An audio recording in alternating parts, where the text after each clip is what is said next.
المصطفى بلغ مقاصدنا واغفر لنا ما مضى يا واسع الكرم يا رب بالمصطفى بلغ مقاصدنا واغفر لنا ما مضى يا واسع الكرم بالمصطفى بلغ مقاصدنا واغفر لنا ما مضى يا واسع الكرم اللهم صل وسلم وبارك عليه. Assalamualaikum warahmatullahi wabarakatuh. Bismillahirrahmanirrahim. Qala musannif rahimahullah ta'ala bihi wa bi ulumihi fid dharaini amin ya rabbal alamin. Faslun ay hadza faslun arkanul islami khamsatun. Syahadatu an la ilaha illallah wa anna muhammadar rasulullah wa iqamus salati wa ita'uz zakati wa shaumu ramadana wa hajjul baiti man istata'a ilaihi sabila. Rukun Islam ada 5. 1. Bersaksi bahwa tiada Tuhan yang benar untuk disembah kecuali Allah, dan sesungguhnya Nabi Muhammad adalah utusan Allah. Yang kedua, mendirikan sholat. Yang ketiga, menunaikan zakat. Yang keempat, puasa pada bulan Ramadan. Yang kelima, melakukan ibadah haji ke Baitullah bagi orang yang mampu. Bapak Ibu yang dirahmati Allah, pada kesempatan malam hari ini kita akan membahas rukun Islam yang nomor 5, yaitu hajjul baiti man istata'a ilaihi sabila, yaitu melaksanakan pergi haji atau melakukan pergi haji, ibadah haji ke Baitullah bagi orang-orang yang mampu. Kalau kalimatnya hajjul baiti man istata'a ilaihi sabila itu, Allah dan Rasulullah SAW itu memberikan keterangan tempat langsung, karena dimungkinkan Pak akan ada pengakuan-pengakuan di mana nanti pergi haji itu tidak ke Mekah. Contohnya, mohon maaf ya, contohnya ada pergi haji ke Cianjur. Ada. Sudah ada. Kapan itu? Udah nggak tahu, mungkin pahamnya sudah nggak ada sekarang itu, mudah-mudahan udah nggak ada. Maka Allah Subhanahu wa taala bilang hajjul baiti man istata'a ilaihi sabila, melakukan ibadah haji ke Baitullah. Baitullah itu Makkatil Mukarramah, ke Mekah. Apalagi kalau Cianjur mah agak jauhan, apalagi kalau cuma ke Pondok Gede. Ada yang pergi haji ke Pondok Gede, ada ya? Anak TK. Pergi hajinya ke Pondok Gede. Maka di sini dikasih kalimat tempat yang jelas oleh Allah Subhanahu wa taala. Ibu-ibu, bapak-bapak yang dirahmati Allah, kalau boleh dikata, kalau boleh dibilang, yang namanya syariat haji ini adalah syariat paling tua dalam Islam. Kalau ditanya syariat mana yang paling tua dalam Islam itu mana, maka disimpulkan atau diberitahu kepada kita seluruhnya bagi para mazhab fikih bahwasanya yang paling tua dalam urusan syariat itu adalah puasa. Haji. Bahkan istimewanya haji adalah semua nabi dan rasul itu pasti melakukan. Ini uniknya ibadah haji. Jika begitu, kalau begitu, maka haji ini adalah syariat yang semua nabi melakukan, semua umat-umat terdahulu melakukan. Bahkan haji ini adalah syariat yang paling tua yang dikerjakan oleh manusia. Contohnya apa? Apakah Nabi Adam juga melakukan? Ya, jelas. Nabi Adam justru merefleksikan ibadah-ibadah haji itu dalam gerak-geriknya menjadi syariat yang kita pandang sekarang dan kita lihat sekarang dalam masalah haji. 2 motornya. Nabi Adam alaihissalam dan Nabi Ibrahim alaihissalam. Yang pertama melakukan haji itu namanya Nabi Adam. Adam alaihi salatu wassalam ketika melakukan ghafruz zalal, kesalahan yang nggak sengaja, Nabi Adam alaihi salatu wassalam diusir sama Allah. Bada diusir, nangis 200 tahun. Saking nyesel terhadap dosa-dosa yang dia kerjakan. Saking nyesel terhadap maksiat yang dia kerjakan. Saking nyesel terhadap perintah Allah untuk tidak memakan buah itu, kok dia makan 200 tahun. Gak main-main. Ibu kalau habis ngomelin suami nangis. Bu, saya nanya ini, saya mau nanya. Ibu kalau habis ngomelin suami nangis apa enggak? Hah? Enggak? Waduh, Masya Allah, berarti dosa itu dianggap biasa gitu ya. Bapak kalau pelit sama istri nangis apa enggak? Istri ngomong sama suami, Mas, Ayah, Bapak, ada apa? Saya mau skincarean nih kan gitu. Saya mau ke salon ini kan gitu, manicure, pedicure. Ngapain? Gak usah. Itu termasuk dosa itu, Bu. Maka kata agama Islam, kalau ada suami pelit, duitnya boleh dicolong. Boleh mencuri duit suami istri kalau suaminya Kalau sudah royal ya jangan. Itu namanya klepto kalau begitu. Dan Nabi Adam alaihissalam nangis 200 tahun. Dipertemukan oleh Allah Subhanahu wa taala setelah 200 tahun. Setelah Nabi Adam dapat kalimat sakti itu, Rabbana zalamna anfusana wa illam taghfir lana wa tarhamna lanakunanna minal khasirin. Ketemunya di tempat yang sekarang namanya Jabal Rahmah.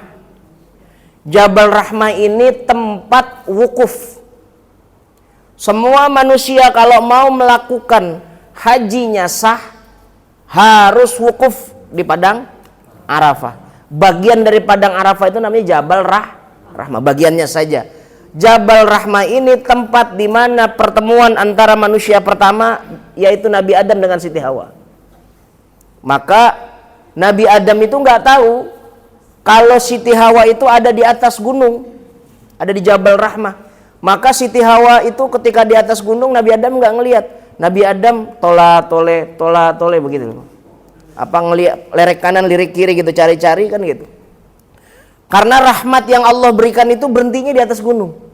Makanya Jabalur Rahmah, rahmat yang dikejar sama Nabi Adam itu berhenti di atas gunung. Saat berhenti di atas gunung, Nabi Adam masih di bawah, diem Nabi Adam itu dari mulai malam sampai pagi, diem. Tengah hari baru ditegur sama Allah, Dam, kenapa kamu diem aja? Saya bingung ya Rob. Katanya kalau cahaya itu berhenti, kalau rahmat itu berhenti, istri saya ada di situ. Iya, naik dong ke atas gunung. Oh, harus naik ke atas gunung. Iya, naik Nabi Adam. Maka peristiwa pertama diemnya Nabi Adam semalaman itu namanya wukuf. Wukuf itu diem, anteng. Anteng ya, diem dan anteng, diem. Diem aja kan gitu. Maka wukuf itu, ibadah wukuf itu kalau yang kita kerjakan ya diem.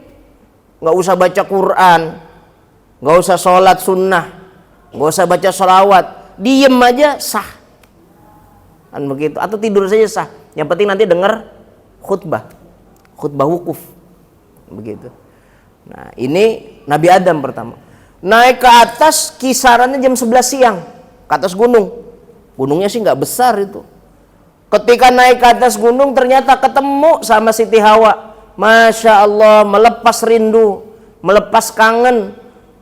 Lalu Nabi Adam langsung peluk Siti Hawa, diciumin habis-habisan Siti Hawa. Ibu kan kalau misalkan suami lama dinas gitu keluar, kan begitu ya Bu ya? Kangen nggak sama suami? Bu? Masa nggak kangen kan gitu? Kata ibu-ibu, nggak apa-apa Pak Ustadz, orangnya nggak ada, yang penting ATM jangan sampai ketinggalan. Ada nggak kayak gitu Pak? Oh, kalau bapak-bapak sih saya percayalah kan gitu. Ibu-ibu nih kayaknya nih mukanya menghanyutkan. Itu Nabi Adam pelukan sama Siti Hawa, ciuman sama Siti Hawa, pegangan sambil ngobrol kan begitu. Sambil ngobrol tuh Siti Hawa sama Nabi Adam alaihissalam. Saat Nabi Adam ngobrolnya sambil jalan-jalan. Turun dari Jabal Rahmah. Dari jam 11 siang ketemu, turun dari Jabal Rahmah Nabi Adam sama Siti Hawa karena lagi tresno, lagi cinta-cintaan, lagi sayang-sayangan. Itu jalannya pelan-pelan, Bu. Nggak ada orang lagi sayang-sayangan, lagi cinta-cintaan jalannya buru-buru gitu, nggak ada. Saya juga pernah merasakan karena saya pernah muda. Nggak tahu kalau Ustaz Tajudin pernah apa enggak. Saya Bu dulu punya cem-ceman lagi apa? Demenan lah gitu. Bukan, kalau tau baca mah tahu manis. Demenan kan gitu, gebetan ya Pak Ji ya. Waduh, gebetan bahasanya. Dulu saya sayang kagak jadi itu. Jadi ya mungkin kalau dulu karena dianggap miskin kali gitu ya. Jadi saya tuh punya demenan waktu ngampus tuh Bu. Ini kayak Nabi Adam nih ceritanya. Saya habis seminar di Pasar Jumat, namanya PTIQ, Perguruan Tinggi Ilmu Quran. Sampai ke YIN tuh, iya, sampai ke UIN itu. Sampai ke UIN itu kira-kira 11 kilo. Itu selesai jam 7, habis maghrib. Saya cari-cari kesempatan gitu biar bisa berlama-lama dengan itu orang. Kata dia manggil saya kakak. Kak, kita naik apa ini? Waktu itu zaman itu nggak ada motor Pak, nggak punya motor, nggak punya kendaraan. Biasa kan kita naik angkot ya, iya. Saya tawarkan, bagaimana kalau jalan kaki aja deh? 11 kilo loh Bu, 11 kilo. Kata yang perempuan, ya nggak apa-apa Kak, ayo jalan itu dari Pasar Jumat sampai ke Ciputat. Dan rumah demenan saya itu demen doang gitu, tapi sampai nggak jadi kan gitu. Itu di Rempoa jalan, dia bilang setiap di jalanan ngomong sama, kenapa sih Kak kita harus jalan, kenapa nggak naik angkot saja? Kalau kakak nggak punya uang, saya masih punya uang.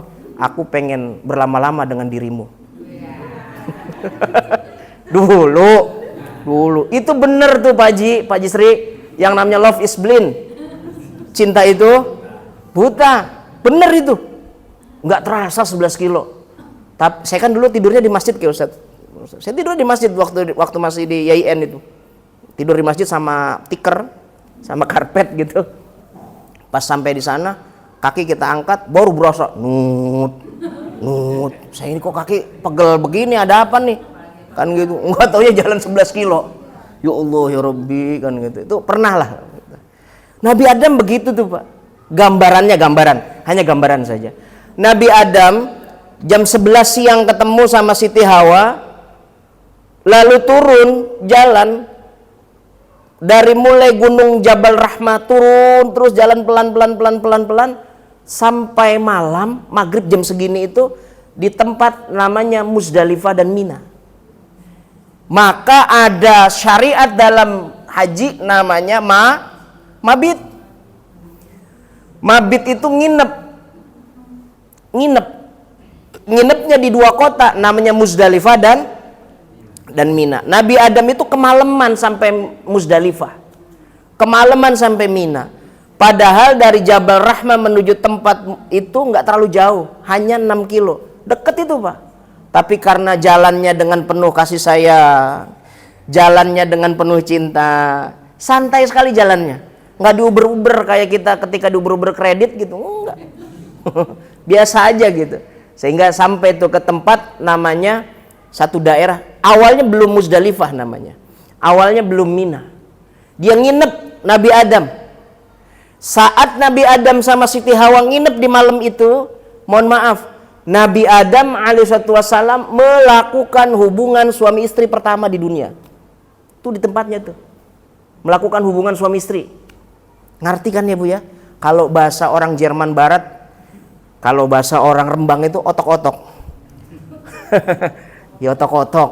Kalau orang sono, orang Rembang, nopo otok-otok Kang. Otok-otok.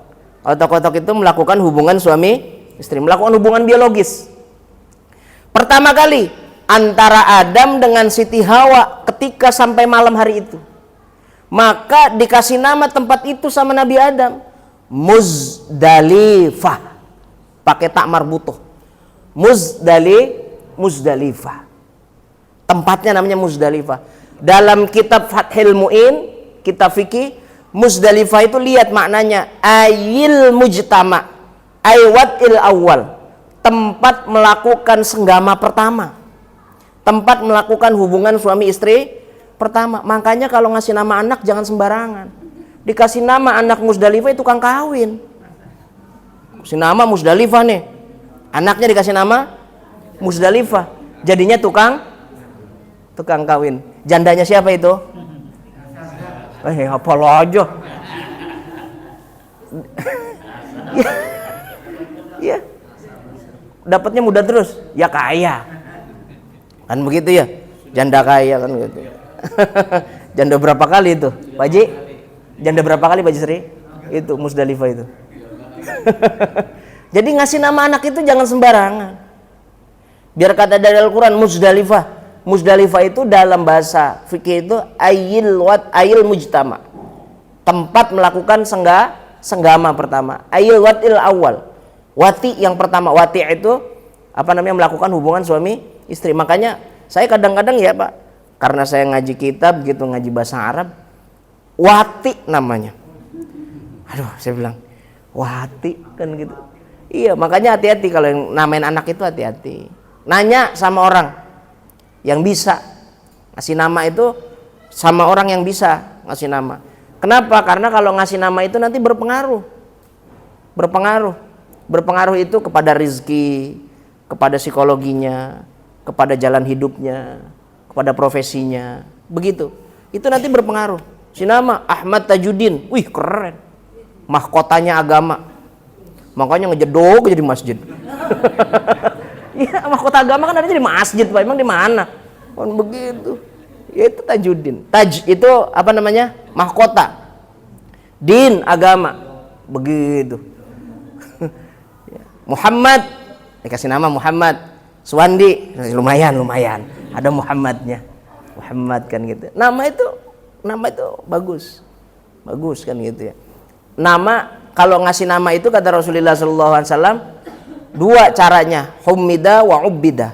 Nama penghambaan kepada Allah. Yang kedua humida, a'ubbida, penghambaan kepada Allah. Humida memuji dirinya. Begitu, ada pujian. Begitu. Dikasih nama Muhammad, Mahmud, mudah-mudahan jadi orang terpuji kan gitu. Ilok, kalau ada orang Muhammad minum minuman keras kan kayaknya nggak pantas gitu. Kan gitu. Itu maka ada cara begitu. Orang-orang, kalau guru saya malah ngasih nama unik, Mbah Mun. Anak saya dinamain sama Mbah Mun semua. Saya punya anak 4, yang 2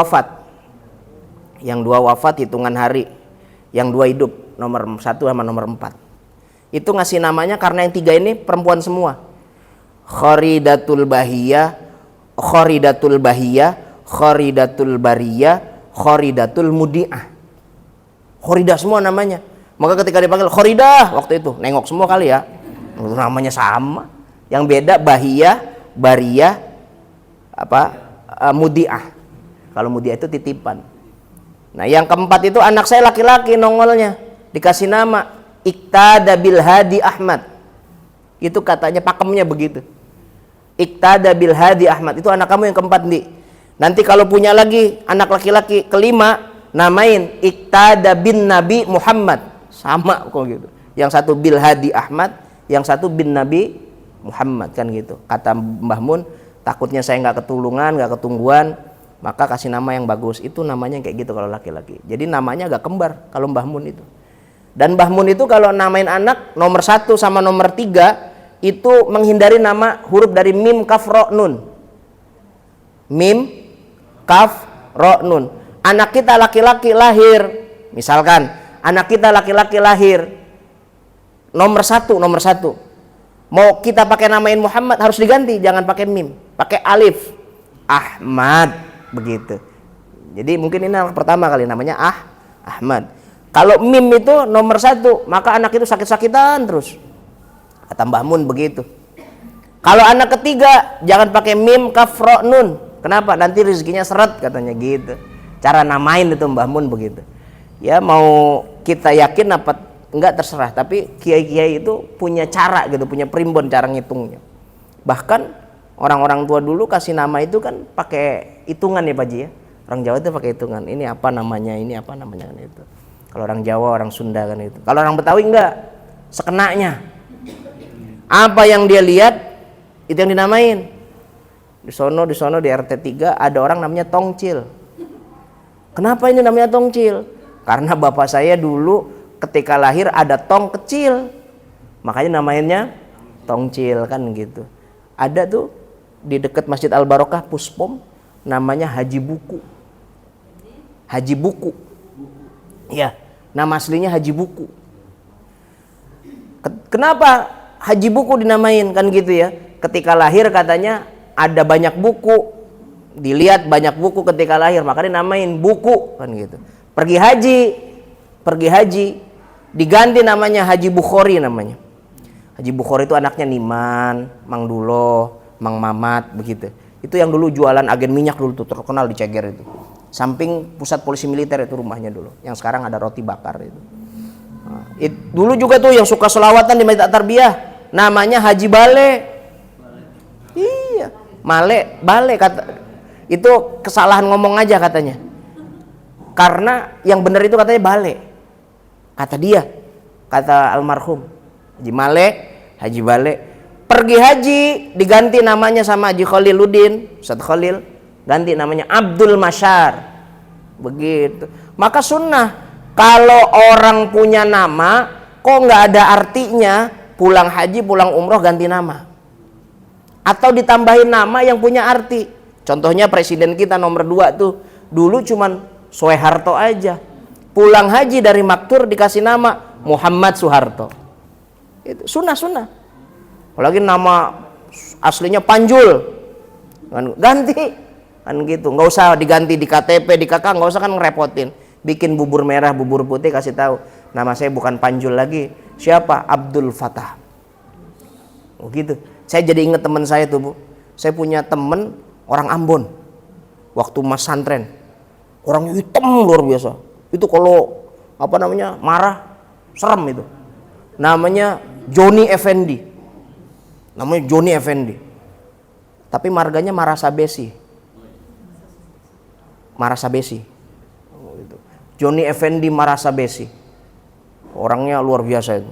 Sekarang bandar emas di pasar Tanah Tinggi sana. Beliau itu ketika ketemu kiai dipanggil, ngelanggar gitu Pak. Nama kamu siapa? Joni Iskandar. Begitu kata guru saya. Mbak Umar tuh ngomong begitu. Joni Iskandar, bukan pakai Joni Effendi. Dari mana? Dari Ambon. Mulai sekarang ganti nama kamu Abdul Fatah. Dia langsung seneng bener tuh Pak. Gue baru Islam nih kayaknya nih kan, katanya gitu. Dikasih nama Abdul Fatah. Karena jadi doa. Coba yang namanya kurang-kurang bagus, ganti kan gitu ya. Kan gitu. Ganti kan gitu. Tapi ganti itu nggak perlu ganti KTP, ijazah dan lain sebagainya. Begitu. Saya kembali ya. Jadi melakukan hubungan suami istri pertama di tempat atau di tanah pertama itu namanya Muzdalifah. Maka mohon maaf, hindari nama itu. Kurang bagus. Kan dari Quran Pak Ustadz, kan dari hadis iya, tapi kurang bagus. Kalau orang yang kagak ngerti mah Muzdalifah cakep bener namanya itu. Ya kan? Muzdalifah. Kan begitu. Cakep namanya.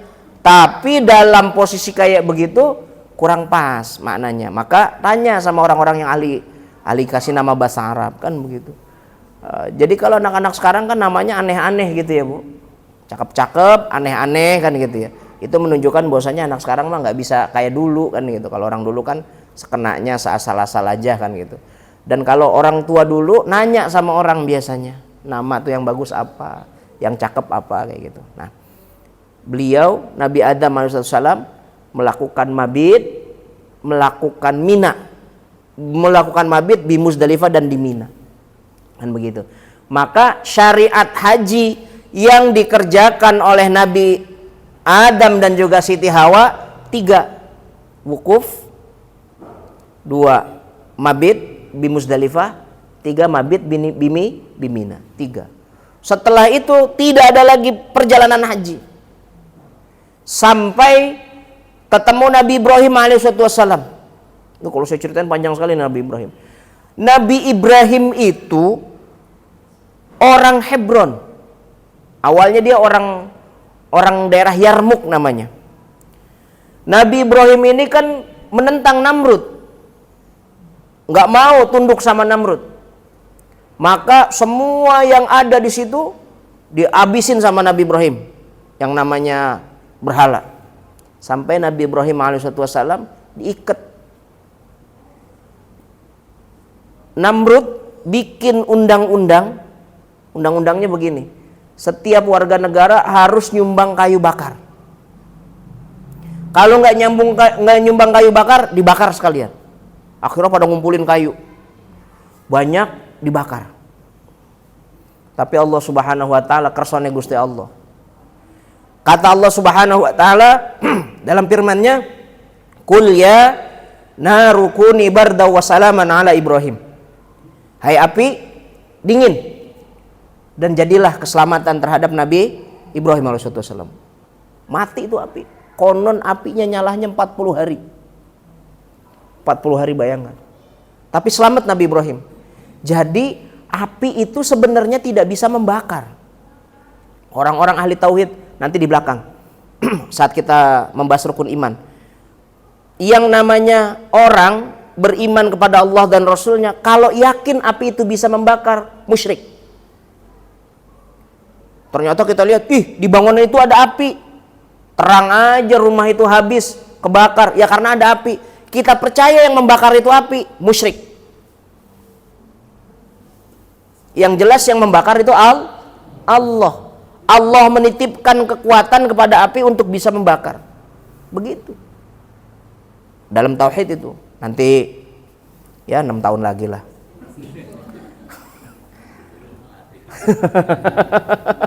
Ya jangan dulu.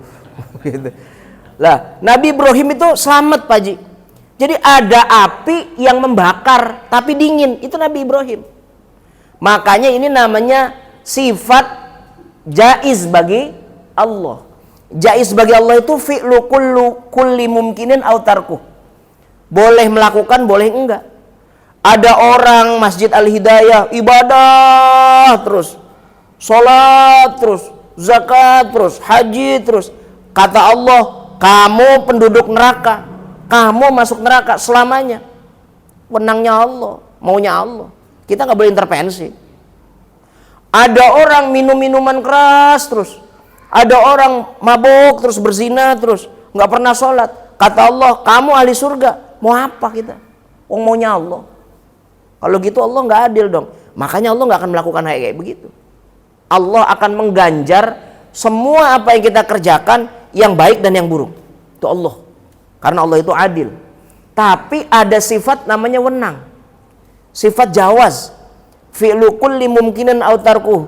Boleh melakukan, boleh enggak. Mohon maaf, ada anak itu karena ada bapak, ada ibu. Perkawinan dalam satu keluarga, lahir anak. Tapi boleh enggak ada anak enggak ada bapak misalkan? Boleh. Karena namanya jaiz Allah. Contohnya siapa? Nabi Isa. Ada ibu nggak ada bapak. Ini kan secara akal nggak mungkin.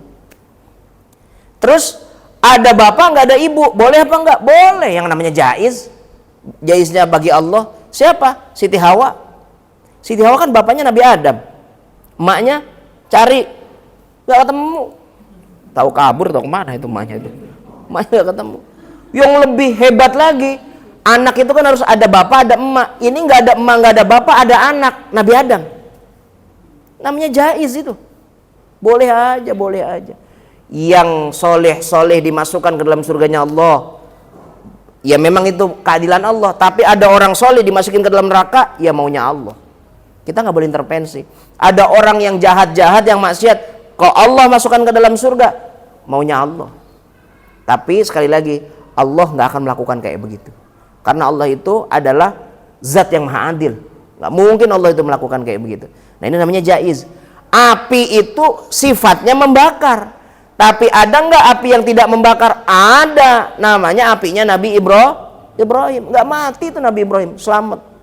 Bahkan mohon maaf, ketika api menyala begitu 40 hari, di hari ke-39 ada kayu nempel di mulutnya Nabi Ibrahim.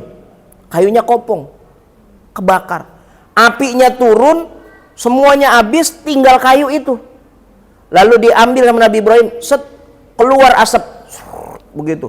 Kata Nabi Ibrahim, sigarit. Ngerti ya? Ngerti, tukang ngerokok tuh pasti ngerti. Bahasa Arab itu Pak, sigarit itu bahasa Arab. Sijar itu bahasa Arab. Potongan kayu keluar asap, namanya sijar. Paham ya? Diramu di Kudus jadi kretek. Kan gitu. Jadi minak jinggo. Kan begitu. Itu Nabi Adam. Kalau ditanya, makanya teman-teman saya karena orang-orang pintar semua kan gitu. Pada ngerokok kan? Kalau nyantren itu pada ngerokok. 99,99 itu pada ngerokok. Kok sampai ngerokok? Sing pertama kali ngerokok itu Nabi Ibrahim. Ngomongnya begitu. Yang pertama kali ngerokok itu Nabi Ibrahim katanya. Cari kula, ya Allah ya Rabbi. Orang pintar kadang-kadang keblinger. Kadang-kadang keblinger. Iya, orang-orang pintar itu kadang-kadang terkesan sama hukum itu menyepelekan. Kan begitu, karena tahu hukum. Kan begitu. Maka lebih baik kayak kita nih orang kagak terlalu ngerti, bener kan gitu. Ada ngerti sedikit amalin, ngerti sedikit amalin. Tapi kalau pinter banget ya susah lah. Itu Nabi Ibrahim. Selesai dibakar, ini yang paling berat Nabi Ibrahim itu. Yang paling berat bagi Nabi Ibrahim itu adalah siksaan psikis. Jadi dihina, dibully, dicemarkan namanya oleh semua negara, orang-orang yang ada di situ. Sehingga kata Nabi Ibrahim, ayo kita pindah, Sarah. Ayo kita pindah, kita hijrah. Jadi Nabi Ibrahim itu pindah, hijrah sama Siti Sarah, istri pertamanya, Sarah. Dan Ibrahim itu unik. Ketika dia mau pindah itu dari Irak, Bu. Nah, negaranya Nabi Ibrahim itu Irak. Dia pindah melewati Sungai Jordan. Masih ada sungainya sampai hari ini. Sungai Jordan itu besarnya luar biasa.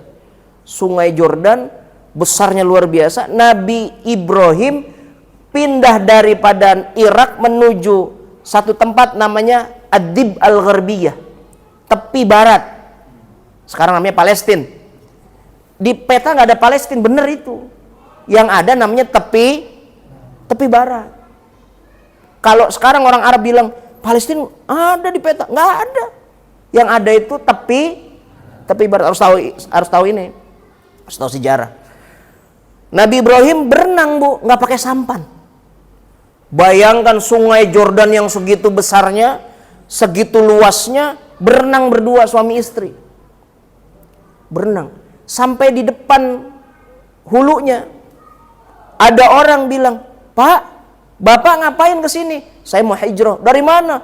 "Dari sana, dari Irak." "Masya Allah. Bapak berenang apa bagaimana?" "Saya berenang." Maka orang yang selamat berenang itu dikasih nama Ibrahim. Ibrahim artinya perenang ulung. Berarti mohon maaf ya, nanti ibu bapak cari Nabi Ibrahim itu namanya siapa aslinya. Nama yang di kitab Ibrani itu Ibrahim, orang yang selamat menyeberangi sungai. Tanah yang diinjak pertama tepi barat itu disebut Hebron. Paham nggak? Tahu Hebron? Hebron itu belasononya keong. Bingung saya disebutinnya. Jadi Hebron itu sekarang masih masuk apa? Jalur Gaza itu. Jalur Gaza. Makanya disebut Ad-Dib Al-Gharbiyah, tepi barat. Begitu ya. Tanah yang pertama kali diinjak sama orang yang selamat nyebrang pakai cara berenang namanya Hebron. Begitu. Maka negaranya Nabi Ibrahim nanti namanya Hebron, begitu. Tuh Nabi Ibrahim. Akhirnya Nabi Ibrahim alaihissalam lama menikah dengan Siti Sarah. Mohon maaf ya Bu, mohon maaf. Ini nggak ada kaitannya dengan mau nikah lagi atau tidak. Ini memang ceritanya begitu. Lama sekali Nabi Ibrahim alaihissalam itu nggak punya anak. Siti Sarah ini ngerti, istri hebat. Dipanggil Nabi Ibrahim, "Pak Ibrahim, sini. Ada apa?" yang beriman kepada Allah itu hari ini cuma 2 orang. Kamu sama saya. Ya, terus kenapa? Kalau di antara kita salah satunya mati, maka nggak ada yang meneruskan ajaran agama Allah. Tuh istri bagus ini. Lah terus bagaimana? Kawin deh lagi. Kawin lagi. Cari wanita yang dimana tidak akir, tidak mandul, tidak majir. Biar kita nanti beranak pinak tambah banyak orang yang beriman dan bertauhid kepada Allah Subhanahu wa taala. Ini pikiran wanita visioner ini, Bu. Kira-kira Ibu begono apa kagak? Ya mohon maaf. Ini mah ceritanya Nabi Ibrahim. Gitu. Kalau laki-laki mah nggak usah dikasih peluang, Bu. Namanya kucing dikasih ikan asin ya disamber. Nih, selesai kayak begitu, ternyata ada raja, Bu, punya budak. Ada raja punya budak dari negara Balkan. Balkan itu negara orang-orang ganteng, wanita-wanita cantik. Bersih-bersih. Orang Balkan, cakep-cakep.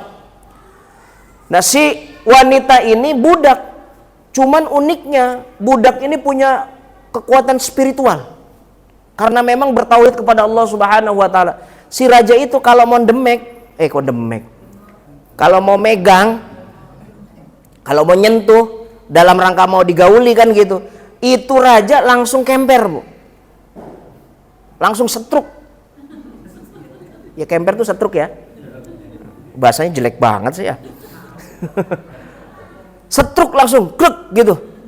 Terus ya Allah tolong. Maka si wanita tadi diusap. Kamu mau megang saya lagi apa enggak? Enggak, diusap, seret baru sembuh. Nyoba lagi, pegang lagi, setruk lagi. Ini kekuatan spiritualnya sangat luar biasa. Orang ini namanya Hajar. Siti Hajar. Namanya Hajar. Lalu Nabi Ibrahim datang ke situ, diceritain ada orang berenang dari Sungai Jordan selamat, dikasih tahu ini orangnya. Wah, hebat. Dibesarkan. Nah, kata raja tadi, mau nggak saya kasih hadiah? Kenapa? Biar kata dia cakep juga nggak bisa saya gunakan. Udah buat kamu saja. Kawin sama budak yang dikasih sama raja. Maka raja itu memberikan budak namanya Hajar. Hajar lalu merdeka, dikawin sama Nabi Ibrahim alaihissalam. Selesai dikawin, ternyata Hajar ini produktif, subur, tanah yang subur. Lahirlah Nabi Ismail alaihi salatu wassalam. Yismail, bukan Ismail. Ismail itu orang Arab. Kalau orang sana ngomongnya Yismail. Yisma mendengar Ilohum Tuhan. Orang yang pernah mendengar suaranya Tuhan. Namanya Ismail. Yismail. Kalau Ibrahim Ibrahim. Paham ya? Gitu. Nah, Nabi Ismail ini lahir. Baru beberapa bulan, ternyata si Saroh itu sakit.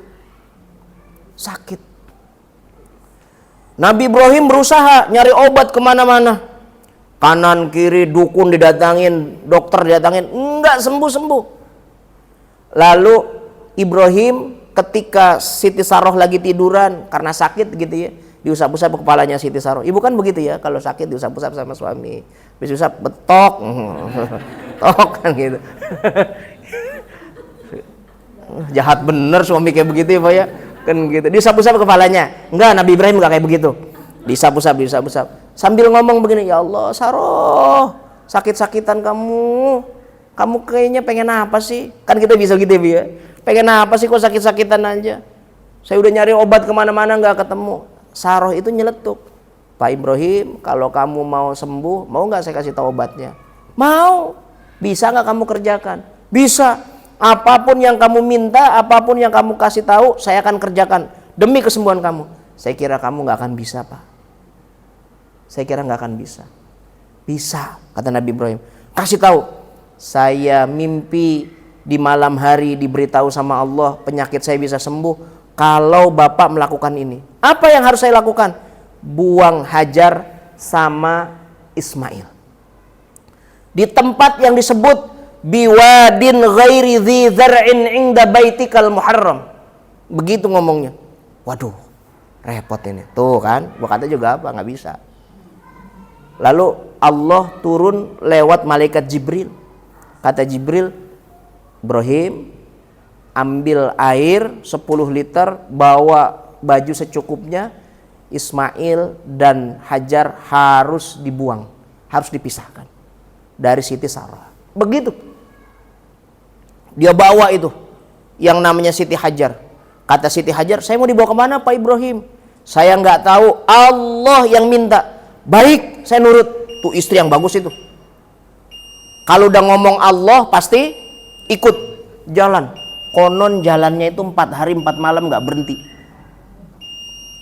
4 hari 4 malam nggak berhenti. Nabi Ibrahim itu ngikutin malaikat Jibril, jalan pelan-pelan sampai di satu tempat. Kata malaikat Jibril, Ibrahim, ini tempatnya untuk mensapih antara kamu dengan Siti Hajar dan Ismail. Taruh di sini. Lalu taruh di sini. Pas dilihat itu wad itu lembah. Makanya dalam Al-Quran disebut biwadin ghairi dzi zar'in. Lembah yang nggak ada apa-apanya, nggak ada air sama sekali. Taruh di situ. Kata malaikat Jibril, waktunya pulang. Nabi Ibrahim pulang sambil berlinangan air mata. Dipanggil sama Siti Hajar, Pak Ibrahim, Pak Ibrahim, Pak Ibrahim. Nggak nengok. Pak Ibrahim, Pak Ibrahim, Pak Ibrahim. Nggak nengok. Dipanggil yang ketiga, Pak Ibrahim, apakah karena ini perintah Allah? Baru berhenti. Nengok, betul. Saya disuruh pulang, ini perintah Allah. Ya sudah, saya ridho. Nabi Ibrahim baru jalan Pak, udah nggak kuat. Ya Allah, anak saya gimana itu? Di lembah kayak begitu, di tempat kayak begitu. Apa bisa hidup? Apa nanti bisa makan dan lain sebagainya? Ini kata Nabi Ibrahim. Saat begitu, malaikat Jibril turun. Nggak usah khawatir, kalau nggak percaya balik lagi. Lihat dulu anak kamu sama istri kamu untuk yang terakhir kalinya. Dilihat, anaknya ketika diletakkan, di antara padang pasir ada lempung tanah lempung gitu, ada tanah merah. Kata malaikat Jibril, ada apa Ibrahim? Ada tanah. Itulah yang disebut inda baitikal muharram, tempat yang akan nanti dikunjungi sama semua orang. Percaya sama saya Ibrahim, anak kamu akan hidup. Begitu. Maka Mbak, nanti kalau anak kita sowan, udah kawin, udah berumah tangga, Pak, Bu, saya mau izin keluar dari rumah. Mau ngapain? Saya mau belajar berumah tangga. Tanya, rumahnya di mana Neng? Tong, di Jonggol Pak. Jauh ya? Jauh. Kan kalau kita sebagai orang tua nanyanya yang aneh-aneh. Itu rumah di Jonggol deket Indomaret apa kagak Tong? Begitu nanyanya. Begitu apa kagak? Kalau nggak percaya, orang-orang yang bikin rumah itu namanya apa Pak Haji? Yang suka bikin rumah di klaster-klaster itu apa namanya? Developer, pengembang itu. Tidak pernah ada pengembang itu memberikan informasi yang benar menurut saya. 5 menit ke jalan tol, 5 menit ke pusat kesehatan, 5 menit ke pusat perbelanjaan. Tapi tidak pernah ada 1 menit ke masjid, 5 menit ke masjid. Nggak ada itu. Yang dia kasih tahu keunggulan-keunggulan klaster rumahnya saja. Tapi tidak ada yang menyentuh kepada keagamaan. Allah lagi ngajarin kepada Nabi Ibrahim alaihissalam, anak kamu kalau kamu tinggal walaupun nggak ada apa-apa, kalau dekat masjid, dekat rumah Allah, pasti ditanggung sama Allah. Senakal-nakalnya anak, kalau di depan masjid rumahnya setiap hari 5 kali diazanin, pasti nanti waktunya masuk ke masjid. Percaya sama saya. Maka rumah yang bagus itu nyari yang dekat masjid. Kalau perlu nih beli nih rumah nih. Iya mohon maaf. Beli, Pak Haji beli. Biar jadi punya orang Islam. Begitu. Ya nggak Pak Haji Tamrin ya? Beli. Kenapa? Paling deket sama masjid. Ilok udah rumahnya di situ. Apa namanya? Kesiangan subuhnya. Kalau ke jauh sana kayak Pak Haji Karel kan gitu sama Pak Haji. Kan jauh tuh, agak jauh tuh ya. Masuk ke sini kan lumayan kan begitu. Oh, ternyata kenapa? Kesiangan. Ya agak jauh. Jamak. Ustaz Tajudin kesiangan. Wajar apa enggak? Ya enggak wajar mau di masjid kok. Ya itu. Allah Subhanahu wa taala mengasih tahu sama Nabi Ibrahim, anak kamu biar nggak ada apa-apa saja, biar nggak ada pepohonan, nggak ada makanan dan lain sebagainya, tapi ingda baitikal muharram, dekat rumahku, maka jadi tanggung jawab aku, kata Allah Subhanahu wa ta'ala. Maka Nabi Ibrahim langsung tuh pulang dengan tenang. Ternyata setelah pulang Sarah udah jag-jag, Bu, udah sembuh melakukan hubungan biologis lagi. Ketika melakukan hubungan biologis jadi anak, hamil Siti Sarah itu. Anak yang kedua lahir namanya Ishak, ya. Ishak itu yang menurunkan nabi-nabi Bani Israel, sedangkan Ismail yang menurunkan nabi-nabi dari bangsa Arab. Begitu. Makanya nanti ketika peristiwa kurban, kalau versi Islam yang disembelih itu Ismail, orang Islam. Tapi orang Yahudi punya dia syariat kurban. Yang disembelih bukan Nabi Ismail, tapi Nabi Ishak. Jadi jangan repot makanya. Yang mana yang disembelih? Versi siapa? Versi Islam. Karena kita orang Islam, berarti Nabi Ismail. Kalau orang Yahudi Ishak. Kenapa? Karena mereka itu seneng sama nabinya sendiri kan gitu. Kita juga kan seneng banget sama nabi kita kan begitu ya. Walaupun Ismail dan Ishak itu dua-duanya dalam literasi Islam harus diimani dari orang-orang Islam. Begitu. Saya belum menyentuh sampai ibadah hajinya nih, Pak. Udah keburu. Kayaknya ngaji sebentar bener ya. Kan gitu. Saya biasa kalau ngaji agak lama gitu. Dah. Minggu depan saya terusin. Ingat-ingat tapi jangan lupa. Nanti saya biar biar nyambung gitu. Biar bersambung. Berarti sampai Nabi Ismail, Nabi Ibrahim punya anak Nabi Ishak dan juga Nabi Ismail. Nanti baru ada peristiwa yang bertalian, bersinggungan dan berkaitan dengan haji. Kaitannya nanti dengan syariat. Baru nanti disyariatkan haji kepada Nabi Muhammad SAW. Ini baru rancang bangunnya saja, baru blueprintnya aja. Gitu. Biar ibu-ibu, bapak-bapak tahu tentang sejarahnya haji. Baik, saya kira ini dulu. Pengen ditanya saya. Kalau ada pertanyaan, silakan dikemukakan. Baik apa yang sudah saya sampaikan atau yang di luar tema. Ustaz, saya punya kegiatan begini, punya pertanyaan begini, silakan. Tapi kalau bisa saya jawab, kalau nggak bisa PR. Begitu ya. Silakan. Silakan. Kalau tidak salah minggu lalu Pak Ustaz memberikan narasi bahwa buah yang dilarang oleh Allah terhadap Nabi Adam adalah, kalau kita kan selalu bilang Khuldi. Kalau Pak Ustaz nyebutnya ada 5. Nah, apakah dengan larangan itu sampai sekarang dari itu dilarang gitu? Padahal itu buah itu ya enak aja. Enak sekali. Ya. Di Turki itu buah delima itu disebutnya buah surga. Buah surga. Paling enak buahnya. Bukan delimanya ceger ya. Delima ceger kan peot-peot kecil-kecil. Tapi kalau Turki gede-gede, Bu. Gede-gede, warnanya merah oranye begitu. Marun. Marun tuh kayak bude tuh, bajunya begitu, warna merahnya begitu, biji-bijinya. Nah, Nabi Adam makan buah yang dilarang oleh Allah Subhanahu wa taala. Namanya buah khuldi kalau menurut setan, menurut iblis. Yang dimakan itu buah apa? Ahli tafsir bilang namanya buah delima. Buah delima. Apakah buah delima itu berefek sampai hari ini menjadi haram? Ya kagak. Yang dimakan sama Nabi Adam itu buah delima yang di sono, yang di dalam surga. Sebenarnya Allah itu bukan melarang buahnya, tapi ingin menguji ketaatan Nabi Adam. Ingin diuji ketaatannya. Adam, kamu taat atau tidak? Kan gitu. Barangnya sih halal. Buahnya halal. Cuman kalau ada perintah sama Allah Subhanahu wa taala suruh enggak dimakan, jangan dimakan. Mau dimakan apa enggak? Ternyata dimakan. Nah, yang menyebabkan haram itu seperti itu. Contoh ya, Bu. Contoh, pisang goreng halal apa haram? Halal. Haram. Pisang goreng halal apa haram? Halal. Ketan bumbu serundeng halal apa haram? Halal. Kan begitu ya. nggak ada kalimat haramnya. Tapi didapat dari nyolong. Paham ya? Bukan zatiahnya yang haram. Zatnya nggak haram, tapi caranya yang haram. Dia dilarang sama Allah untuk tidak makan itu, tapi kok dia makan, maka menjadi haram. Zatiahnya halal. Maka untuk hari ini, saat ini makan delima, ya monggo, boleh, di jus enak bener itu.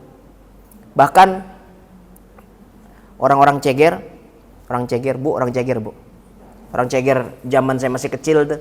Kalau sekarang saya kagak tahu. Kalau orang hamil 7 bulan, orang ceger 7 bulan itu biasanya bikin rujak. Rujaknya itu 7 jenis. Satu diantaranya buah delima. Masih ada nggak bang? Bener masih ada nih. Tapi pakai buah delima. Satu diantaranya pakai buah delima. Saya tuh bertanya-tanya. Kalau dalam bahasa Inggrisnya, saya tuh bertakon-takon. Bertakon-takon itu bertanya-tanya, bahasa Inggris itu kan gitu. Bertanya-tanya Pak Haji, kenapa delima itu masuk dari kategori 7 rujak itu, salah satu dari 7 rujak itu. Padahal mohon maaf, delima itu kalau dirujak malah nggak enak menurut saya. Di jus enak, dimakan langsung enak. Tapi kalau dirujak yang diserut begitu kurang enak menurut saya. Kenapa? Ternyata orang-orang tua kita dulu itu orang cerdas, orang pintar, mengamalkan sunnah Rasulullah Sallallahu Alaihi Wasallam, ittiba'ul Adam, ngikut Nabi Adam. Cuman ketika ditanya, mak kenapa pakai delima? Oh dari sononya, begitu orang tua kita. Dari sononya. Padahal itu lagi melakukan amalan-amalan yang dituntun agama. Nah maghrib jangan keluar rumah. Emang kenapa sih? Pamali. Kalau kata orang Sunda kayak Pak Jiruk mana, sandekala. Kan begitu. Padahal lagi ngamalin ajaran Rasulullah SAW. Maghrib itu jangan keluar rumah kecuali ke tempat-tempat sholat, ke tempat-tempat ngaji dan sebagainya. Ini kan kalau dalam bahasa sosiologi pranata sosial, hukum yang tidak tertulis tapi punya kesepakatan di masyarakat, pranata sosial. Kan begitu, jangan salah. Masyarakat itu kalau menghukum lebih berat ketimbang hukuman yang ada di pengadilan. Orang kalau namanya udah jelek terus, nggak akan ada sembuhnya. Kalau masyarakat menghukum, itu namanya pranata sosial. Tapi pranata sosial itu dibungkus sama tabu namanya, mistis, tabu dan lain sebagainya. Kenapa? Ya kalau dulu taruh dicolong sama genderuwo, dibawa kuntil anak, wewe gombel dan lain sebagainya. Begitu Pak Haji.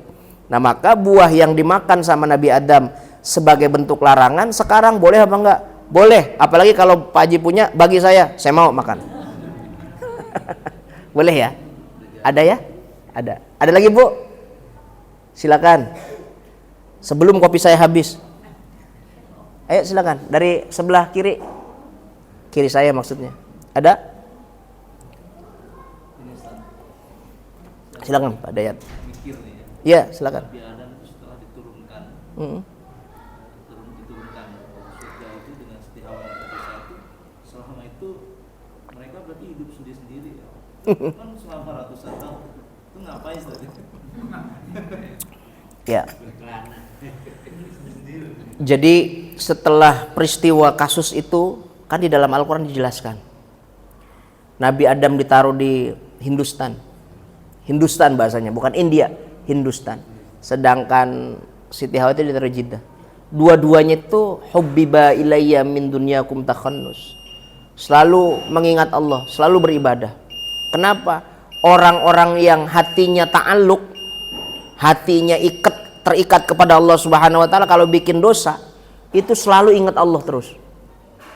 Konon makan aja seadanya. Nabi Adam sholat itu puasa itu selama nggak ketemu nama Siti Hawa itu puasanya mati geni. Ya kan kemarin sudah saya jelaskan ya. Puasanya Nabi Adam itu dari subuh ketemu subuh.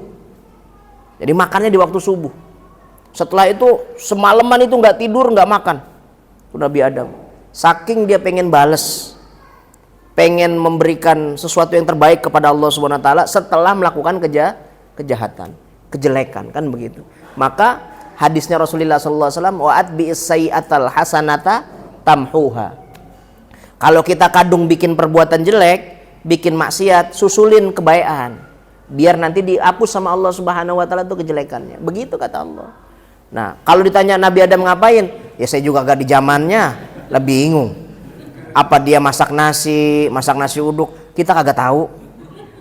Tapi dalam beberapa kitab hanya Hawa yang disebut. Mohon maaf ya, hanya Hawa yang disebut. Hawa itu ketika dipisahkan sama Nabi Adam alaihissalam minta 3 sama Allah. 1 minta resep makanan, yang kedua minta benih makanan, yang ketiga minta api. Makanan pertama Siti Hawa itu sampai hari ini masih ada, Dajjajatul Fakir, ayam miskin. Saking nggak kena ketemu api, jadi dibuntel pakai daun, ditaruh di bawah tanah. Jadi matangnya karena suhu tanah. Dajjajatul Fakir masih ada sampai hari ini. Itu keluar, mohon maaf, masakan itu keluar kalau lagi nuzulul Quran 17 Ramadan di Arab. Ada. Makanya kalau nanti ibu mau umroh, ajak saya tanggal 17 Ramadan, ntar saya kasih tahu tempatnya. Dajjajatul Fakir. Itu saking nggak ada api, maka Siti Hawa minta sama Allah, ya Rob, saya minta api. Diturunin api, ditaruh di atas gunung. Gunung yang pertama kali punya api namanya Jabal Abil Qubais. Abil Qubais. Taruh api. Setelah ditaruh api, Siti Hawa itu minta resep masakan. Hari ini ada resep tunjang gulai, itu sudah punya Siti Hawa itu. Nggih, saya setuju iki Pak Ji, saya setuju. Bukan bercanda ini, bukan bercanda. Jadi semua resep yang kita punya, Bu, yang kita masak, dari mulai ayam-ayaman, ayam goreng, ayam pepes, ayam geprek, ayam apa, semuanya ada. Itu sudah pernah dicoba sama Siti Hawa. Sudah pernah dicoba. Jadi setiap pakem masakan udah pernah dimasak sama Siti Hawa. Karena Siti Hawa minta resep. Ya nggak tahu kalau gado-gado, jangan ditanya kan itu, bingung saya kan gitu. Nah jadi Siti Hawa itu selain beribadah kepada Allah, dalam beberapa kitab Al-Asma wa Sifah, Siti Hawa itu masak, tiap hari masak, bikin percobaan, sehingga nanti punya anak keturunan diturunkan kemahiran masak kepada wanita, kan begitu. Ada diturunkan kepada laki-laki, maka mulai sekarang ada koki laki-laki kan gitu ya, sedikit tapi sedikit, qalil, begitu. Jadi ada hal-hal yang dikerjakan sama Siti Hawa. Tapi kalau Nabi Adam nggak sama sekali dikasih tahu apa yang dikerjakan Nabi Adam. Hanya saja disebut Adam menangis saja, dalam posisi menangis ketika berbuat dosa kepada Allah Subhanahu wa taala. Jangan didalamin lagi. Kira-kira ngapain lagi ya tuh Adam ya? Kan gitu. Siti Hawa selain masak ngapain lagi? Udah kan gitu. Insya Allah kalau masak mah udah diwakilin sama ibu-ibu. Kan begitu ya. Saya kira begitu. Bu, jadi masakan ibu itu sebenarnya masakan Nabi Siti Hawa, Masya Allah. Maka tunjangnya ibu itu sebenarnya dulu udah dimasak sama Siti Hawa. Gudeg dan lain sebagainya. Gudeg ada ya? Gudeg, mudah-mudahan kan gitu ya. Krecek dan lain sebagainya. Saya kira ini ya Pak Haji ya. Bu Haji silakan, saya kira ini ya. Cukup saya kira kan gitu. Saya harus ke Lubang Buaya, ini minggu kedua. Kan begitu ya. Jadi mudah-mudahan bermanfaat. Mudah-mudahan apa yang saya sampaikan menjadi ilmu. Saya kira saya kalau di Ceger itu ngaji kayak begini hampir belum pernah saya ceritain dulu. Karena saya kalau ngelihat orang-orang Ceger ngaji itu biasanya banyaknya wirid dulu panjang, ngajinya paling 10 menit. Tapi saya sebelum kesini tuh haji dan lain sebagainya itu saya ulik dulu. Saya baca kitab-kitab besar dulu, keterangan-keterangannya kayak begitu. Sehingga saya berterima kasih sebenarnya sama Al-Hidayah, kan gitu. Karena ada ngaji, saya jadi ikut baca lagi gitu. Padahal saya udah lupa itu ilmu-ilmu kayak begitu. Saya baca-baca lagi kan gitu. Aduh, terima kasih, kan gitu. Makanya kalau bisa mengaji sampai hari kiamat ini. Amin. Males lah sampai hari kiamat. Serem banget pedayat kan gitu sampai hari kiamat mah. Sampai hari kiamat nih kita nih ngaji. Waduh, Masya Allah kan gitu ya. Baik, saya kira ini saja yang saya sampaikan, mudah-mudahan bermanfaat. Hadanallah wa iyyakum ajma'in, wallahul muwaffiq ila aqwamit thariq. Wassalamualaikum warahmatullahi wabarakatuh.